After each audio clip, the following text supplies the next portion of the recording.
Did you know in Aotearoa, New Zealand, one person has a stroke every hour of every day? Not only that, but more strokes are happening at a younger age than ever before. Ko Phoenix Ruka tēnei, born and raised here in Whangarei, but our whānau's from Hokianga. Yeah, no, just tight family, brought up here playing sports. I've been doing youth work maybe for the last 10 or so years, and now I'm a councillor here at Whangarei District Council, which has been an interesting journey. Growing up, our family's always been very, very active. I'm a CrossFit coach, my wife's a CrossFit coach. Physical fitness, mental well-being, that's kind of a massive, massive contributor to our whānau. So my stroke happened in 2020. And to be fair, at the time, I was working out daily, I was playing sports. And the irony of it all too was that I played rugby the day before. The next day, I had a work wānanga where we were taking teachers out into the taiao, out into nature. So we were actually out running when it happened. So I had just played rugby, we were out running, and then I had a stroke during the run, which was, crazy. While we were running, I started to get real dizzy. It kept getting worse as I progressed, and I told my friend who was standing next to me, I said, bro, I'm starting to get real dizzy, and it's getting harder to see. And then I went to go sit down and have a rest, and I went to put my hand down on this little rock wall, and my hand just collapsed. And I kind of just sat there for a little bit thinking it would pass. I was still conscious, still talking. It was just, I was dizzy. My vision was a little bit blurred and I couldn't feel my left side, but I was still conscious. I felt okay. By the time the ambulance got there, they picked me up and they started doing all the stroke tests on me. And I remember thinking, why are they doing the stroke test on me? I feel fine. Obviously my left side's numb, but I feel good. Took me into the ambulance. I rang my wife. I let her know, look, I'm with the ambulance and a helicopter's coming to pick me up from Pai here and fly me to Whangarei Hospital.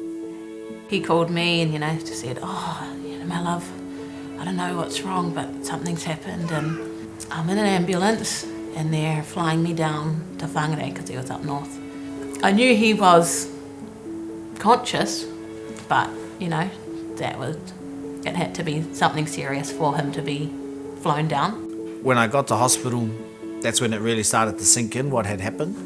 I was kind of semi-conscious, I was aware and I could respond and I could talk, but just wasn't sure what was real and what was not. I kind of just felt like I was dreaming and I was about to wake up. It's like time stopped for us as a whānau. And there were friends out there, sitting out in the waiting rooms the whole time. And there were friends from beside him the whole time as well too, his brothers that were there ready to be warriors with him. So, he was determined and we were determined with him. When I was in hospital, 2 days in, I was telling the physio I'm walking today because the physio told me on the second day, there's nothing wrong with the muscles, there's nothing wrong with the actual function. It's just a matter of your connection from your brain to the muscle. And once he told me that, I was like, well, I'm walking today, Give me the walker, give me the stroller, I'm out of here. The roughest was probably the first 6 months post-stroke.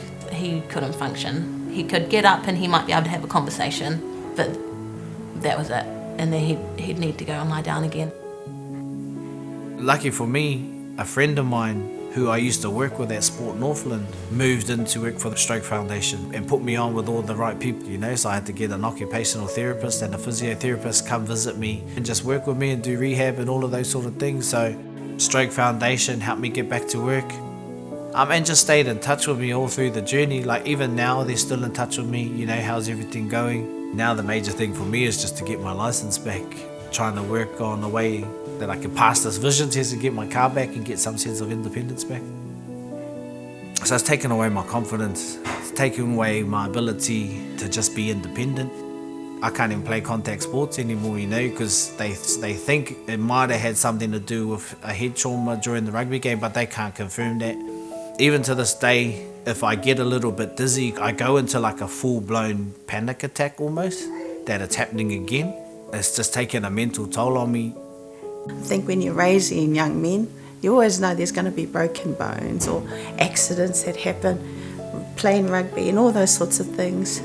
But that one was the one out of the blue. A stroke can happen to anyone. And the more I go on this journey, the more I find out that it has happened to anyone. Kids, people my age, people older. And it's beneficial for us to look after our bodies so we have a resilient body and a resilient mind so we can look after ourselves. Join the fight against stroke today. Fightstroke.org.nz